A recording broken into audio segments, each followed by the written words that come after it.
these numbers are quite shocking. So 60% of gas stations in Atlanta are without gasoline, 71% in Charlotte, North Carolina, running out of gasoline. I have to wonder, how much is the panic buying to blame for the shortages that we're seeing right now, as opposed to just a supply issue? You know, as I sit here, I think this has turned into exactly and only that. I'm looking at racks in these states, that is racks where tanker trucks pull product from, the racks of gasoline. There are a couple suppliers at these racks without fuel, but overall, this has turned into a panic and hoarding situation. There's fuel in these markets yet, but now with the tanker truck driver shortage, there's absolutely no way that stations can stay anywhere caught up with the increase in demand that you mentioned. The U.S. on Monday saw a 20% national increase in demand. Most of that's concentrated in the Southeast, where some states were up 40% from week ago levels. In some cases, tanker trucks deliver supply that dwindles in 6 to 8 hours compared to an average of 3 to 5 days. Yeah, and yet there does seem to be quite a bit of panic. My mom even called me yesterday and told me to fill up. I did tell her to simmer down, though. I do want to ask, so for stations that are running out, perhaps because of this panic buying, how long before gas starts flowing again? How long is this going to be an issue? Well, it's actually flowing. I just don't think stations can get caught up. Like I said, they can pull product. There's product in Atlanta. There's product in Charlotte to pull, but there's not enough people to pull it. And the racks themselves are likely probably encountering similar lines to fuel their tanker trucks. So the choke point now is filling those tanker trucks just as quickly as they can. But this is turning less into a colonial issue. I mean, keep in mind, that's still an issue.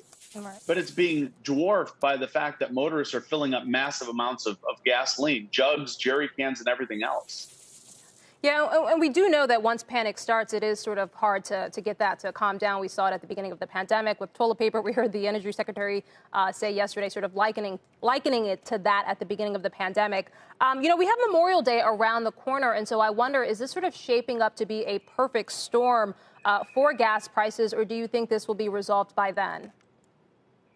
I'd be hopeful, but the way things are going, I just don't think it'll be completely normal by then. Hopefully by then it will be less of a headache, but you know, it's getting worse. I just pulled some numbers up. I don't know if you have time to share, but some of these statewide outages that I just pulled, it's been a few hours. North Carolina, statewide, 65% of stations without fuel. Georgia, 43%.